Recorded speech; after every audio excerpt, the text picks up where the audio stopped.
오늘은 화평케 하는 자의 복에 대해서 말씀드리겠습니다. 예수님께서는 마태복음 5장 9절에 화평케 하는 자는 복이 있나니 저희가 하나님의 아들이라 일컬음을 받을 것이미요 라고 말씀했습니다. 화평케 하는 자는 누구일까요? 화평케 하는 자는 평화를 원하고 평화를 만드는 사람입니다. 사람들은 누구나 평화를 원합니다. 국가나 사회나 가정에서 우리는 모두 평화를 원합니다. 이 평화를 구약 성경에서는 샬롬이라고 말합니다. 총체적인 안녕을 이야기하지요. 그래서 유대인들은 항상 인사를 샬롬이라고 하는 것은 우리나라 말에서 안녕하세요라고 하는 평강의 인사입니다. 그러면 예수님께서 팔복에서 말씀하시는 화평케 하는 자는 누구입니까? 화평케 하는 자란 화평 에이렌의 평화와 포이에 만들다라는 말에서 유래된 것입니다. 이것은 다시 말해서 화해시키는 자, 화평케 하는 자, 피스메이커를 이야기합니다.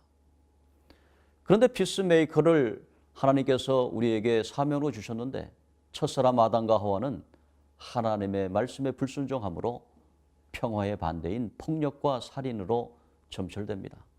형 가인이 동생 아벨을 들에서 쳐서 죽입니다. 아담과 하와가 선악과를 따먹은 그러한 사실이 우리는 권력의 의지라고 해석할 수가 있습니다. 싸움에서 폭력으로 이기려고 하는 것입니다. 권력을 추구하는 인간의 무자비한 욕망은 미움과 살인, 전쟁과 어둠의 역사를 만들었습니다. 그러나 이러한 폭력과 싸움이 난무하는 어두움의 세상에 빛이 되시고 생명 되신 평화의 왕, 평강의 왕 예수님께서 오셨습니다. 누가복음 2장 14절에 지극히 높은 곳에서는 하나님께 영광이요 땅에서는 하나님이 기뻐하시는 사람들 중에 평화로다 말씀했습니다.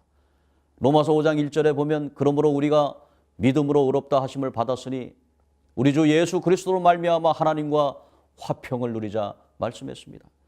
골로새서 1장 20절에 보면 그의 십자가의 피로 화평을 이루사 만물 곧 땅에 있는 것들이나 하늘에 있는 것들이나 그로 말미암아 자기와 화목하게 되기를 기뻐하신다라고 말씀하고 있습니다. 죄로 말미암아 하나님과 원수되었던 우리 인간이 예수님의 중보로 인해서 십자가의 죽으심으로 인해서 십자가의 피로 인해서 하나님과 화평을 이루어 내었다는 것입니다.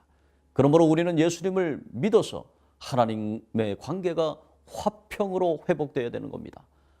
오늘 사랑하는 우리 CBS 영혼의 양식 시청자 여러분, 팔복에서 말씀하시는 화평케 하는 자라는 말씀이 바로 우리들에게 의미하는 것이 무엇일까요? 그것은 바로 하나님과 우리 사이에 원수되었던 그 관계를 회복하라는 뜻입니다. 하나님과 인간 사이의 화목을 위해서는 먼저 죄를 씻어야 합니다. 죄를 지은 인간들이 어떻게 하나님 앞에 죄 사함을 받고 하나님과 화목될 수 있으며 연합될 수 있겠습니까? 죄가 있는데 어떻게 하나님과 우리가 화목할 수 있겠습니까? 예수 그리스도는 우리의 죄를 씻기 위해 어린 양으로 이 땅에 오셨습니다. 예수님께서는 구약시대에 어린 양이 인간의 죄로 인해 죽는 것과 똑같은 방법으로 십자가에서 죽임을 당하셨습니다. 예수 그리스도께서 우리의 죄를 위해 죽으심으로 그래서 우리의 죄가 단번에 영원히 사해졌습니다. 그래서 우리는 예수님으로 인해서 하나님과 화평케 된 것입니다. 화평케 하는 자는 누구입니까? 바로 우리는 하나님과 우리 사이를 화평케 하시는 자 예수 그리스도를 우리가 믿어야 된다는 사실이고 예수 그리스도를 믿음으로 우리가 화평케 하는 자가 되어야 한다는 것입니다. 예수님은 하나님과 인간 사이의 화목제물이 되셔서 우리 죄를 씻기 위해 죽으심으로 하나님과 인간을 화평케 하는 일을 했습니다. 고린도후서 5장 18절에 모든 것이 하나님께로부터 났으며 하나님이 그리스도로 말미암아 우리를 하나님과 화목하게 하시고 또 우리에게 화목하게 하는 직분을 주셨다고 말씀하며 고린도후서 5장 20절에 우리가 그리스도를 대신해서 그리스도의 사신이 되어 화평케 하는 피스메이커의 사신이 되어야 된다고 간곡하게 권면하고 있는 것입니다. 베드로 사도는 베드로전서 3장 8절 9절에 마지막으로 권면합니다. 너희가 다 마음을 같이하여 동정하며 형제를 사랑하며 불쌍히 여기며 겸손하며 악을 악으로 욕을 욕으로 갚지 말고 도리어 복을 빌라. 이를 위해 너희가 부르심을 받았나니 이는 복을 이어받게 하려 하심이라 말씀했습니다. 사랑하는 CBS 영혼의 양식 시청자 여러분, 여러분들은 예수님의 구속의 보혈을 믿는 믿음으로 하나님과 화평케 되었습니다. 이제 다른 사람을 하나님의 화목케 하는 하나님의 아들이 될 수 있도록 우리는 화평케 하는 피스메이커의 사명을 감당해야 됩니다. 그래서 예수님의 팔복의 말씀처럼 화평케 하는 자는 복이 있나니 하나님의 아들이라 일컬음을 받은 하나님의 축복을 받아 누리시기를 주의 이름으로 축복합니다. 감사합니다.